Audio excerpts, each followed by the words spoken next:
একটা স্বপ্নের প্রতীক ছিল যে আমি চশমা মার্কা নিব ইনশাল্লাহ। হ্যাঁ, আমার প্রতিপক্ষ যিনি আছে উনিও চশমা মার্কা চাইছিল, উনি আমার বয়সে বড়, ওনার আমি সম্মান করেছি যে উনি লটারিটা নেওয়ার জন্য, কিন্তু উনি পাইছে ধন্যবাদ, আমি পাইছি চশমা।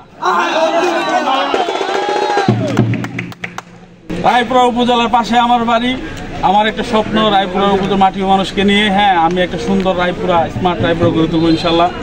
আপনারা যদি আমার পাশে থাকেন, আমার জন্য দোয়া করেন। হ্যাঁ, রায়পুরাকে আমি মাদক মুক্ত করব, হ্যাঁ, সন্ত্রাস মুক্ত করব, তারপরে যে ভূমিদস্যু যারা বলে, হ্যাঁ, যে ভূমিদস্যু মুক্ত করবো, আর যারা নাকি যদি সুদ খায়, সুদখোরগুলো আমি মুক্ত করবো ইনশাল্লাহ। আমরা যদিও লেখাপড়া কম, কিন্তু আমরা মানুষ সম্মান করতে জানি ভাই, মানুষ ইজ্জত করতে জানি। আমরা ছোট করে কথা বলি না। ওনারা যা বলে, রুবেলের নামে কয়টা মামলা থানায় আছে, আর মুমানাজিও তো বললো, আর মুইয়া ওই যে নাশওয়াদ ইট খেলার ভিতরে আমার 90 ডিসিম জায়গা, আমার জায়গা মায়েরা আল সাহেব দূর করে লয়ে গেছে গা। পুরা 64 দিনের 32 বছর ধরে সেই উপজেলার চেয়ারম্যান 64, তার অন্য কোনো রাস্তা হয় না, ইট খোলা রাস্তাটা হয়েছে, সেই এমন চেয়ারম্যান।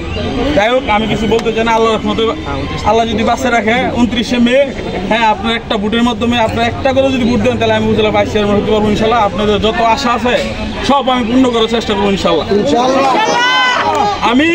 আমি চাই, হ্যাঁ, রায়পুরা যারা, হ্যাঁ, হতদরিদ্র যারা সবার পাশে দাঁড়াইতে, হ্যাঁ, রায়পুরাবাসীর সেবা করতে, যত ধরনের উপজেলার যত ধরনের দুর্নীতি হয়, টিআর কাবি আসে, এইগুলো তো কখনো কোনো জনগণের পেটে যায় না।